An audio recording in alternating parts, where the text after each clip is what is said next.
All right, Raider Nation, let's dive deep into the heart of the upcoming NFL season because it's time to break down every single matchup on the Las Vegas Raiders schedule, from what I see as the easiest one all the way up to the absolute gauntlet games.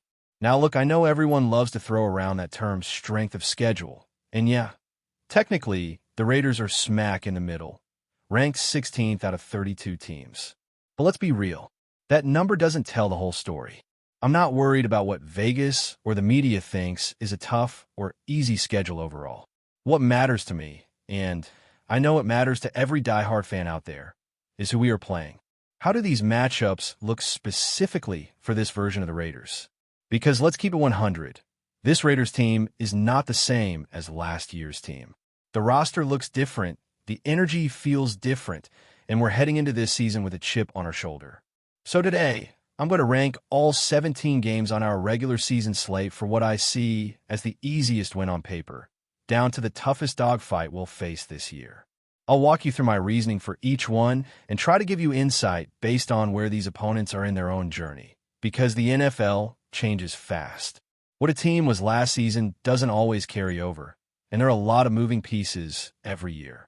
New coaches, new quarterbacks, injuries, rookies, chemistry. It all adds up.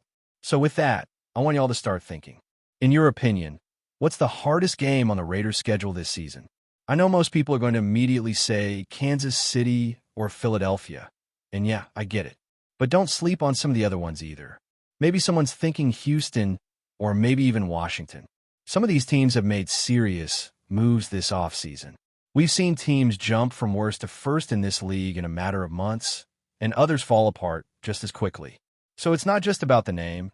It's about timing, context, and matchup specifics.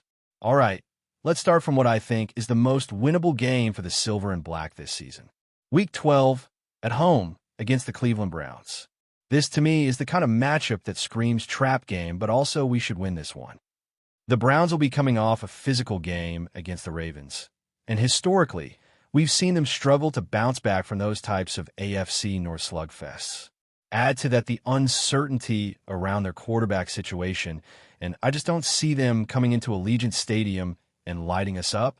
Now look, I'm not saying the Browns are trash, but in the grand scope of our schedule, this one feels like the most manageable, especially being at home. And yeah, I can already hear people saying, well, watch us lose that one somehow. And you're not wrong. We do tend to drop a game every year that we have no business losing. But that doesn't change the fact that on paper, this should be our easiest W. Next up, right behind that, I'm looking at Week 17 against the New York Giants. Now, this one is all about context. The Giants will be in the middle of a serious NFC playoff push, and in their last 4 games of the season, the only non-conference opponent is us. So if I'm a Giants and I'm trying to claw my way into a wild card spot or win the division, I'm probably putting more focus on those 3 NFC matchups. That gives us a real opportunity to sneak up on them. Also, let's be honest, the Giants haven't exactly been world beaters in recent years. So this feels like a game where we can take advantage, especially if they're looking past us. Moving on, let's talk about Week 6 when we hit the road to face the Tennessee Titans. Now, I know some people are hyping up Cam Ward and saying he's going to surprise people, and he might. But let's not forget this. That game is part of a brutal 3-game road stretch for them. 3 straight road games in the NFL is no joke, especially for a young offense. That kind of travel wears you down, and if the Titans are still figuring things out with a young quarterback, we can absolutely exploit that. Their defense might be a little underrated, but I still see this one as one of our more favorable matchups. Coming in at number 14, I've got Week 5 against the Indianapolis Colts. The Colts, to me, are built to run the football. That's what they want to do, and if they can't do that, they're in trouble. The quarterback situation doesn't scare me, and that plays right into our hands. The Raiders' front 7 has really improved, especially against the run, and that could force Indy into uncomfortable situations. Add in the fact that this game is indoors, and I think our offense is going to look sharp. Indoors, with no weather factors, and against a team that's a little one-dimensional, I like our chances. Now we're at number 13, Week 1, against the New England Patriots. Look, Week 1 is always weird. You never quite know what you're going to get. Teams are rusty, coaches are still figuring out rotations, and sometimes the underdog comes out swinging. But I still think this is a game we can take. The Patriots, in my opinion, just aren't built to go toe-to-toe with us offensively. Defensively, sure, they'll be solid. They always are. But if our offense is clicking even a little bit, we should be able to control the pace of the game. I expect the Raiders to come out fired up in Week 1, trying to make a statement.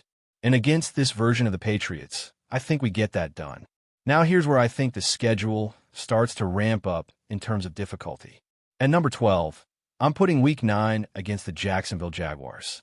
Both teams are coming off a bye, which usually favors the better coaching staff. I'll be real with you.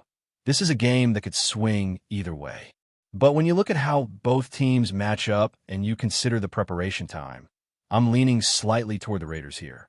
Patrick Graham has shown he can scheme up solid defensive game plans, and I think we'll be able to take advantage of some of Jacksonville's weaknesses, especially if their offensive line doesn't take the leap people are expecting. At number 11, I've got Week 11 Monday Night Football against the Dallas Cowboys. This is another one where timing matters. The Raiders will have played on Thursday the week before, which means we get a mini bye. That's an extra 3 or 4 days of rest and prep. And trust me, in the middle of the season, that matters a lot. Dallas is a good team, no doubt. But with that added rest, the home crowd, and the fact that our defense can match up well against their run game, I think we've got a real shot. Number 10, Week 14, again facing the Denver Broncos. This time it's at home, and by this point in the season, a lot will have changed. But I like this matchup. The Broncos will be coming off games against the Commanders and the Chiefs, two very physical teams. That takes a toll. So even though it's a rivalry game and Denver will definitely come to play, the Raiders being at home and possibly catching them a little worn down could swing this in our favor. Ninth on my list is Week 2, the home opener against the Los Angeles Chargers. Division rival, primetime atmosphere, and the first game back in Allegiant for the season. This one's going to be electric. I don't care how good the Chargers are on paper. This is the kind of game where the fans take over. I expect Raider Nation to be out in full force, making it feel like the old Black Hole days. And we've seen what kind of boost they can give a team. The Chargers are a tough opponent, but the home opener hype might just be enough to push us over the top. All right, that's the first chunk of the schedule broken down from easiest to more mid-tier difficult. And trust me, things are only going to get tougher from here.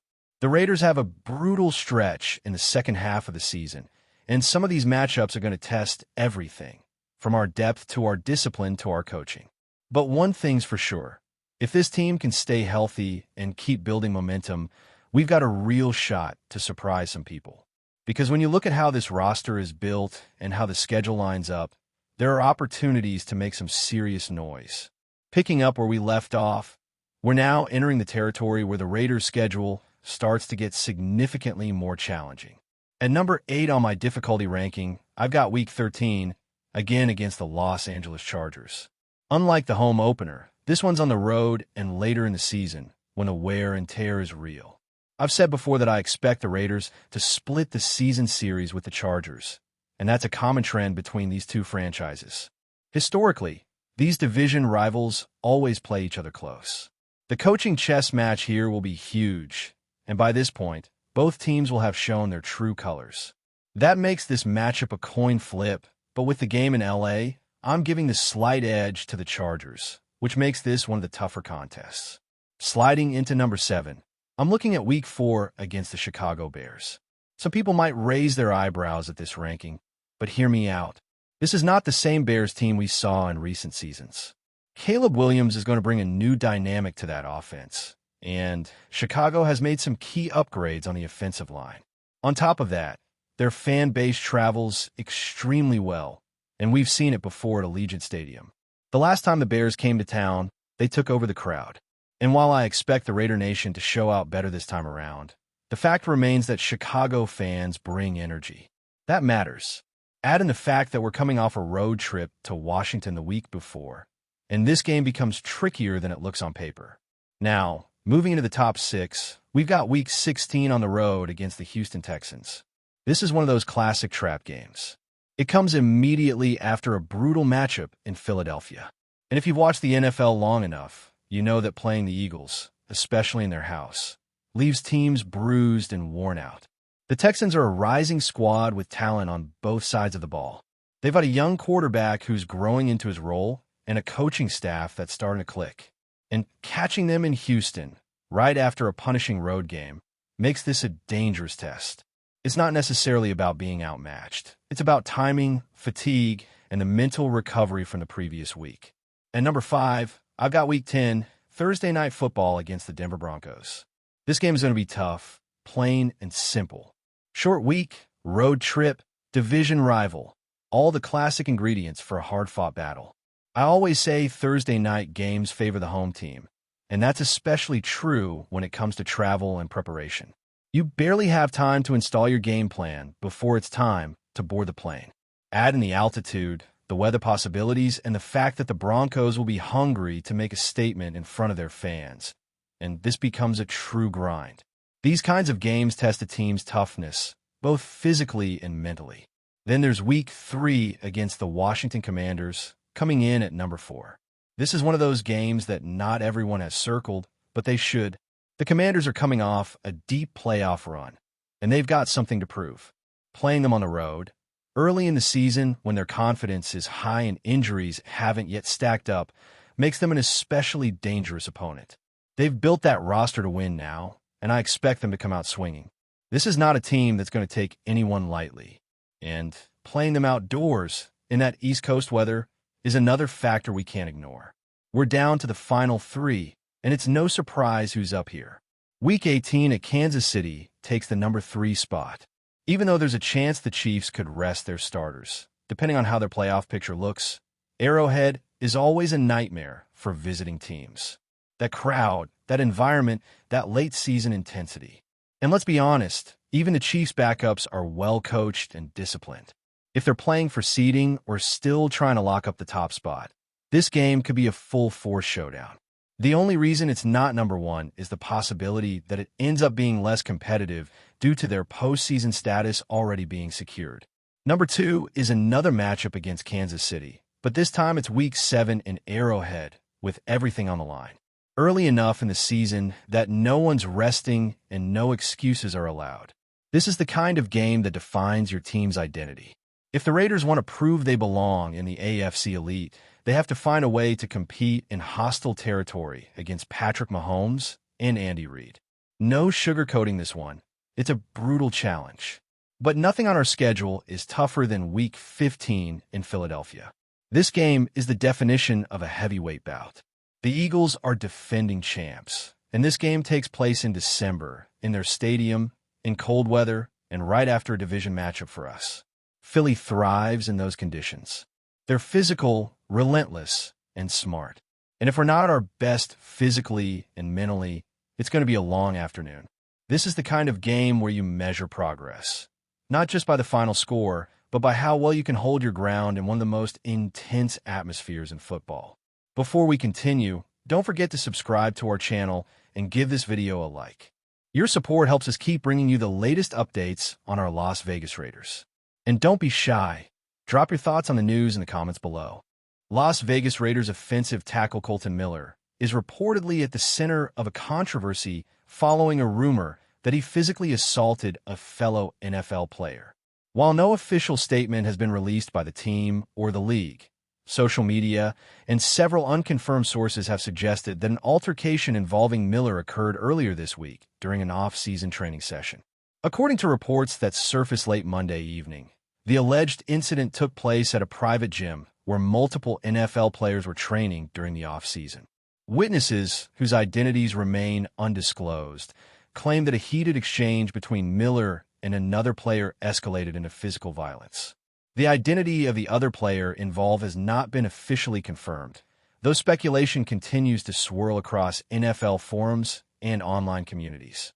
Miller, who has been a reliable presence on the Raiders' offensive line since being drafted in the first round of the 2018 NFL Draft, has never previously been involved in any public incidents or disciplinary issues. Known for his professionalism and quiet demeanor, the news has shocked many fans and analysts who have followed his career. The Raiders organization has not responded to inquiries about the incident, and Miller's representatives have declined to comment. The NFL has also remained silent, though any confirmed altercation involving physical violence between players could potentially prompt an investigation under the league's personal conduct policy. As with any unverified report, caution must be exercised before drawing conclusions. False or exaggerated rumors can spread rapidly, particularly during the NFL's off-season when speculation often fills the void left by the absence of games. Still, the seriousness of the allegation demands attention and, if verified, could carry significant consequences for both Miller and the Raiders organization. Until official details emerge, the football world remains in suspense, waiting to learn whether one of the league's most consistent linemen will be facing more than just defensive pressure in the upcoming season. That's it for this update. If you enjoyed the video and want to stay updated with exclusive news about our Las Vegas Raiders, be sure to subscribe to our channel and hit that like button. We can't wait to hear your thoughts in the comments. See you in the next video.